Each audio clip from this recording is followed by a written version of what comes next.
We're joined by political analyst, Professor Sethulego Matebesi. Prof. Matebesi, good evening to you. Thanks for your time tonight. So these parties have described today as a historic moment. The chair of this convention, Professor Gumede, coming out earlier on tonight saying that we have a deal, quite enthusiastic about what they've been able to accomplish. Off the face of it, and at least having had the opportunity to see what is in that deal, is it really that historic? Hi, good evening, Katie, and good evening to South Africans.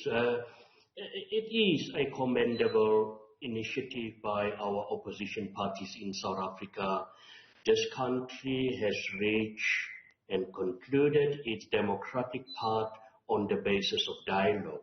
And we can never, irrespective of who are the parties involved, try to criticize them for trying to find a peaceful means. We have been exposed to too much violence, even verbal violence, where, our politicians, when they've got an opportunity to make pronouncements, they will incite the citizens of this country.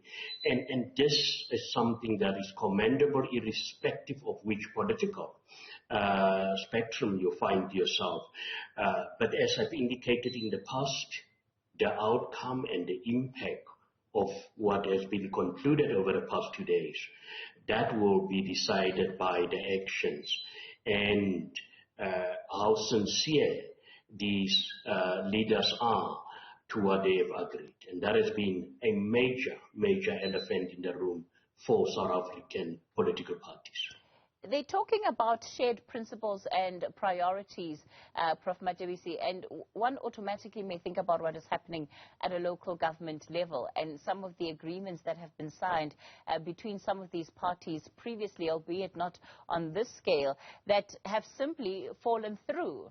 And it's good and well to have a sense of what steps would be taken in the context of, let's say, a national government.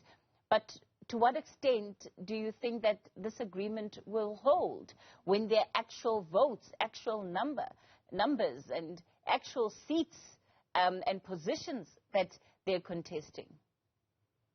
Well, we are mid-August, and as soon as the timetable, the announcements are made by the president in terms of the election date, we will start seeing how these political leaders will behave. Then it becomes once again that whole issue of looking at your own priorities, and that partisan focus may just create tension within the so-called multi-party national convention. But as I've said, it is commendable. Let's give them the benefit of doubt. But we have seen numerous times that we even now sit with a situation where you've got a democratic alliance, which some of us never thought that they would even be willing to work with the ANC, and there's still doubts. And agreements like these, coalitions like these, are built on trust. And trust you need to end by demonstrating that you are sincere to try and reach a certain goal or, move along with the collective. But we will see as soon as the electioneering starts, how these political parties then try to look inward in terms of what they can get out of this whole, situation. And that, I think, will be a huge disadvantage to the very same pack that have been formed. Prof. Matebesi, what's also interesting is that, running up to where we are today in terms of the conclusion of this convention, there was very much a sentiment that, these parties were coming together, combined by their collective efforts to unseat the ANC. That narrative was slightly disputed over the last couple of days, but today they were unequivocal in saying that their mission is to unseat the ANC, and part of the agreement that they've come to is that there will be no inclusion of the ANC nor of the EFF in any of their discussions around coalition governments. What do you make of that? Yeah, well, it makes actually then the groundwork for the African National Congress much easier, because then the ANC just needs to speak to the EFF, and if they can find each other, then it will be a foregone conclusion that the ANC will still lead South Africa.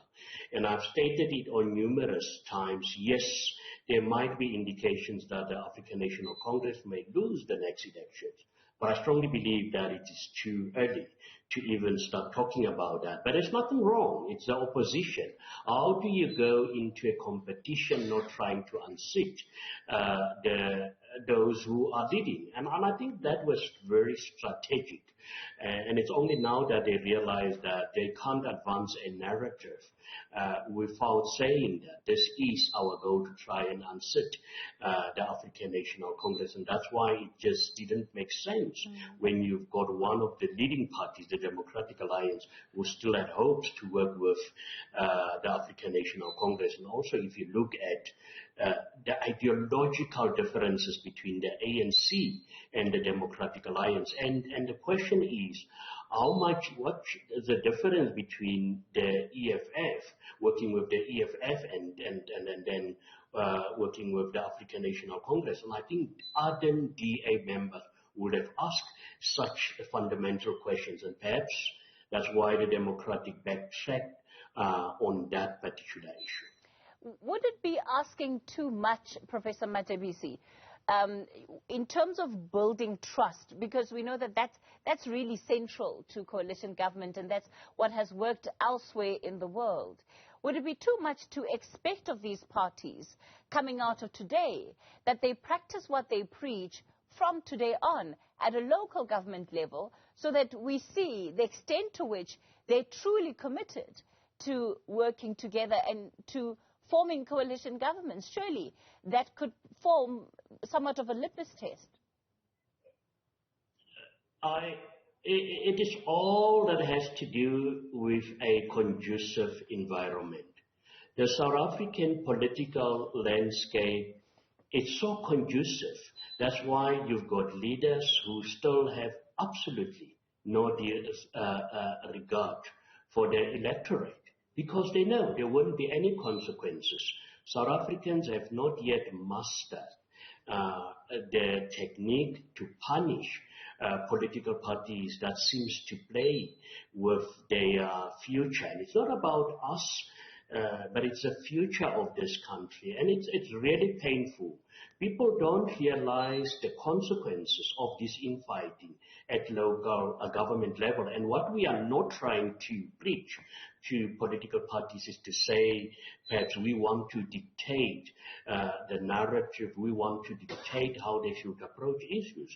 But it should actually be an academic exercise when it comes to local governance, service provision for our residents. But it seems as if it's a huge problem, because once again, they are putting their own interest first. And now I think the cake has been enlarged. It's become larger. We're talking about national, provincial politics. And will there be a shift? We haven't seen that shift in terms of a demonstration towards sincerity, towards working for the collective, and the collective is a representative government that where the livelihoods of residents or citizens take center stage. We haven't yet reached that stage, and it is only political leaders who can do that, and through that they will be earning trust from residents. But for now, we've got such a large proportion of South Africans who does not even believe in your formal political system because of what has been happening in this country. Professor Sethulego Matebesi is a political analyst with the University of the Free State.